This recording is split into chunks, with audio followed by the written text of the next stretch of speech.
That's another problem. And actually, this is a tangent problem. But how do we know that? It is because of this line here. So the tangent is actually the line that cut across the bottom or below the circle. So this line here is a tangent. Okay, so what are the laws or theorems that you remember in relation to tangents? Now, one of them has already been given to you in the question. Here and here are equal. Do you remember that theorem? The theorem shows that the angle formed from the chord and the tangent is equal to the alternate segment. So this point and this point are equal. Okay. Now, do you spot other theorems? Now, the point I think what you should start with is spotting the theorems that applies, so that you see how you come about getting your answer. Because we are looking for x. Okay. So basically, to find x, there are many ways we could actually think of doing it, but there could be just one proper way. Okay, so another theorem you could spot is the same particular theorem, which will be here. This angle here, which is also to the tangent here, and a chord is equal to the alternate segment here. So that means here will be 35 also. Okay, so you spot that too. Now, which other theorem do you spot? Now the question, it's obvious that this is the center of the circle as they have indicated with this line and this point here. So this is the center of the circle here. Okay, so now from the last example we worked on, we saw that the angle in a semicircle is 90 degrees.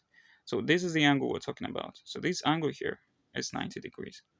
So with this angle and this 35, we'll be able to find this angle here. And you see, when we find this angle here, let's call this angle here x, we'll still be able to be found here because this is also equal. And once we're found here, well, we may not need this also because we are looking for x here. Now let me use a different later so that it doesn't get confusing. So once we know this, that is 90, we'll be able to find here, like say y, and we know that here is also y, but we may not need that though. And also, we know that here is 35 already. Now with the value of y here, we can use 180 degrees to subtract y so that we can get the value here. And then we'll find the sum of angles in a triangle for us to find x. So you see, it's just a process of understanding basically how to work on these things with your knowledge of the theorems. So first of all, we notice that this side, let's call it v. V is 35 degrees because the angles, because of alternate segments, or let's say the angle formed on tangents and chord is equal to the alternate, so this alternate segment. Okay, so that's the reason. Now if that is v, then what about this point here? Because we're looking for x, so we need two sides, and that's x triangle. Because if you notice, there's a small triangle here of x, so the x is here, and now we know v here. But we need here also to be able to find the value of x by subtracting these two sides by 180. Okay, so how do we find that side? Let's call it w. Okay, so to be able to find that side, we need to know what y is. Okay, and we already know from the angle in the semicircle that here is 90 degrees. So that means in this small triangle like this here, where here is 90, here is 35, this small angle will now be 180 degrees minus 90. Let me see if I have space. Okay, yes. So let me do that here. So let's call it y will be equal to 180 minus 90 degrees plus 35 degrees. You understand how this is possible, right?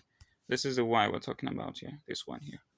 Okay, so with that now, we know that 180 plus, 90 plus 35 is 125, and minus is minus 125, and that is equal to, that's 55 degrees, right? Yes, 55 degrees. Okay, so y is 55 degrees. So since y is 55 degrees, okay, now we have this line here, this line here. So this is the angle that comes out. The triangle it's something like this now. Um, there is a kind of dividing here, where here was 35 degrees, and then we now know here is 55 degrees, and here is 90 degrees based on the triangle. So this is what we're looking for now. So since we know 55 degrees, we know this is angle on the straight line. So that means 180 minus 55 degrees will give us 125 degrees, right? So so that is equal to 125 degrees. So this angle here is 125 degrees, which we call W at the time. So W is equal to 125 degrees. Okay, so if you notice the angle we are looking for, right? So this is that W here, this part here. Okay, this part here. So we know this part here is 125 degrees. So we know W, we know V. Now we can find X. Okay, so now to find X, we will say that X is equal to 180 minus 125 plus 35 degrees, which is equal to 180 minus 160. So X is now equal to what? 20 degrees. So you notice how we worked on this, right? We're able to think of all the theorems and see where they apply, and then we're able to come out with a way to find the solution by knowing how to solve triangles, and then we came out with a final answer. So I think it works that way if you know all the theorems. Okay, now let's see this one.